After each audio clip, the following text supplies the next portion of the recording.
তো বন্ধুরা, কি অবস্থা?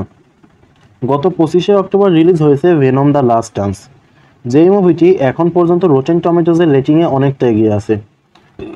তাছাড়া ভেনম ট্রায়োলজি এসএসইউ এর সব থেকে সফল ট্রায়োলজি, আর বাকি দুটি মুভি অর্থাৎ ম্যাডাম ওয়েব আর মরবিয়াস সব থেকে বাজে ফিল্ম ছিল।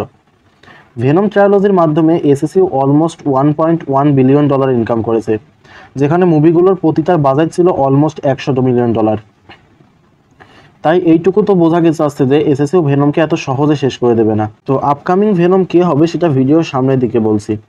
তার আগে তোমরা যারা চ্যানেলটা সাবস্ক্রাইব করোনি তারা চ্যানেলটা সাবস্ক্রাইব করো, ভিডিওটা শেষ পর্যন্ত দেখো, আর ভালো লাগলে অবশ্যই লাইক করো। তো চলো শুরু করি।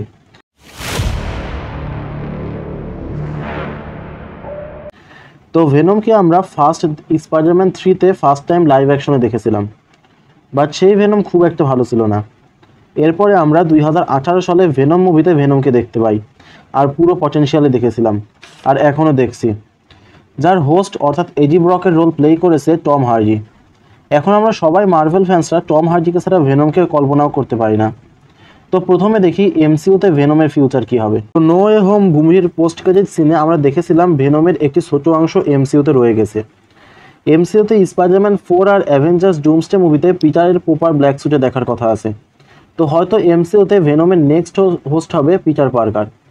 তাছাড়া টম হার্ডিকে জিজ্ঞাসা করা হয়েছিল যে সে ভেনমের রোলে আবার ব্যাক করবে কিনা। টম হার্ডি জানিয়েছে যদি টম হল্যান্ডের স্পাইডারম্যান ভার্সেস ভেনমের ফাইটের রিলেটেড কোনো প্রজেক্ট আসে তাহলে সে অবশ্যই এডি ব্রকের রোলে ব্যাক করবে। মেবি স্পাইডারম্যান 4 মুভিতে টম হার্ডি ব্যাক করবে, আর মেইন ভিলেন হবে নাল। তো এই তো ছিল এমসিইউতে ভেনমের ফিউচার। এবার এসএসইউ অর্থাৎ সোনিস স্পাইডারম্যান ইউনিভার্সে ভেনমের ফিউচার নিয়ে আলোচনা করি।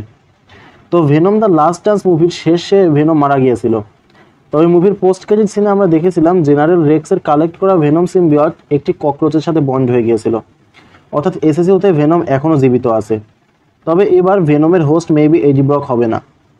ইন্টারনাল নিউজ অনুসারে এসএসইউ এখন এজেন্ট ভেনম মুভির উপর কাজ করছে, যদিও মুভিটা এখনও আর্লি মোমেন্টে আছে। এজেন্ট ভেনম মূলত অরিজিনাল ভেনম সিম্বিয়ট, তবে এর হোস্ট এডি ব্রক নয়, এর হোস্ট হলো পিটারের সব থেকে খারাপ বন্ধু ফ্ল্যাশ থমসন। বাট এসএসইউতে এখনও স্পাইডারম্যানকে ইন্ট্রোডিউস করানো হয়নি, যদিও ম্যাডাম ওয়েব মুভির পোস্ট ক্রেডিট সিনে পিটার পার্কারের জন্ম দেখানো হয়েছে, অর্থাৎ পিটার পার্কার অলরেডি এসএসইউতে চলে এসেছে।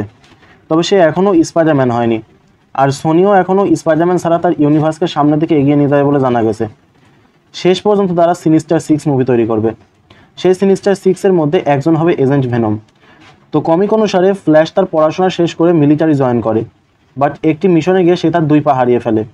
তখন ইউএস গভর্নমেন্ট ফ্ল্যাশের সাথে একটি ভেনমকে বন্ড করায়, যার মাধ্যমে ফ্ল্যাশ হয়ে যায় এজেন্ট ভেনম।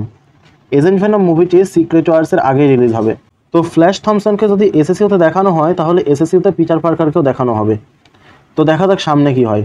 তো এই ছিল আজকের ভিডিও। আবার বলছি, যারা তোমার চ্যানেলটা সাবস্ক্রাইব করোনি অবশ্যই চ্যানেলটা সাবস্ক্রাইব করো।